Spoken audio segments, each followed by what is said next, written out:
Good afternoon, my students.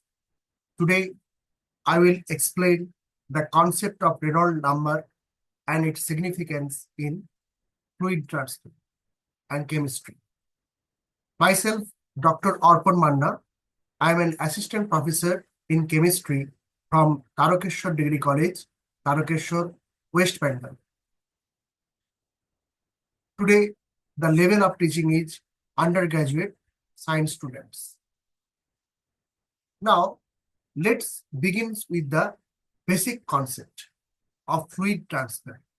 Fluid transfer simply refers to the movement of liquids or gases from one place to another.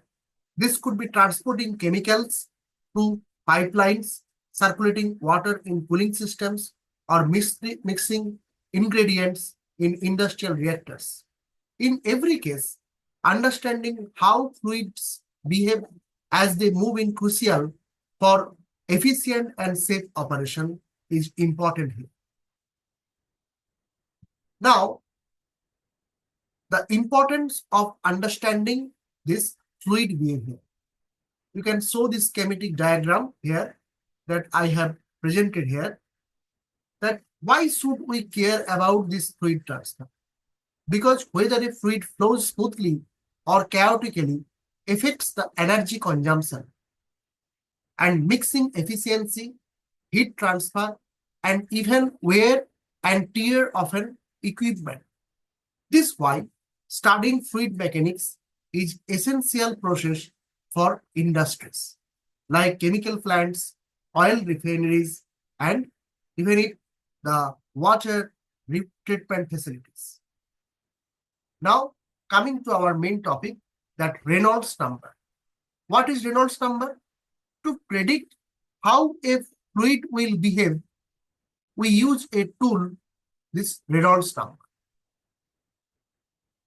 Now, this Reynolds number concept was introduced by George Stokes in 1851, but the Reynolds number was named by Arnold Sommerfeld in 1908 after Osborne Reynolds, who popularized its use in 1883.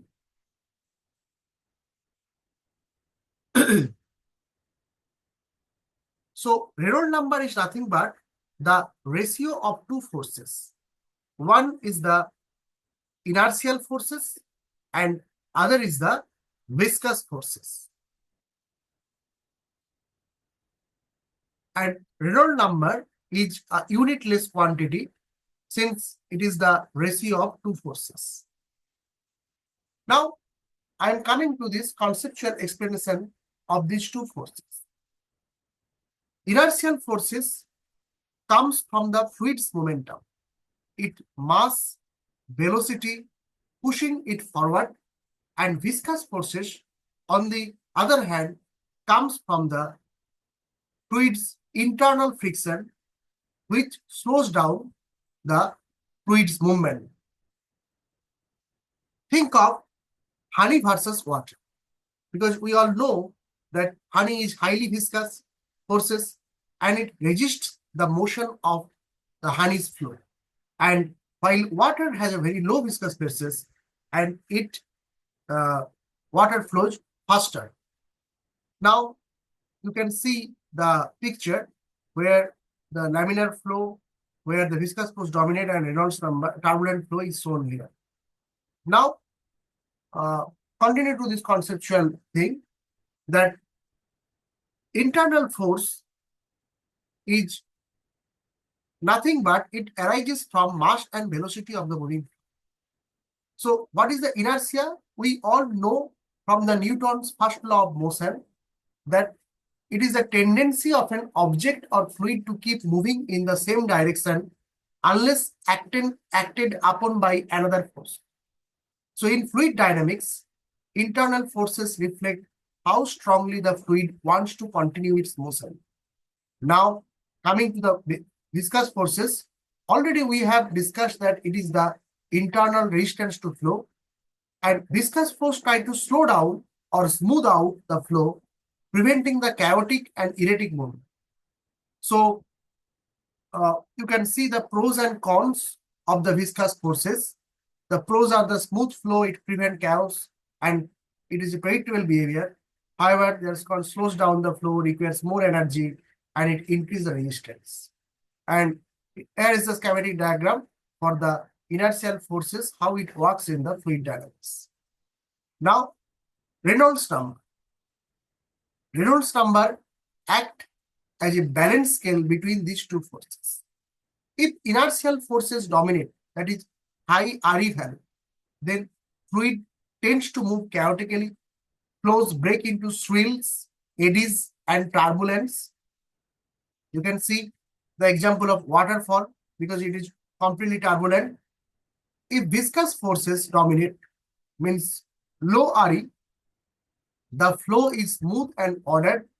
The layer of fluid slide past each other with minimal mixing. You can see this schematic diagram, that comparison and balance between the high and low Reynolds number. Now, if you follow the movement of die, you can differentiate the schematic picture of the laminar flow, translational flow, and turbulent flow. Laminar flow is smooth and ordered, where Reynolds number is less than 2000, and transitional flow is a mixed behavior of the laminar flow as well as the turbulent flow, where Reynolds number is in between 2000 to 4000, and turbulent flow is chaotic and irregular. Here Reynolds number is more than 4000. Now, the significant in fluid transfer is that it determines the nature of the fluid flow. It affects the efficacy in the transport of chemical and heat, and it importance for the design of the piping system.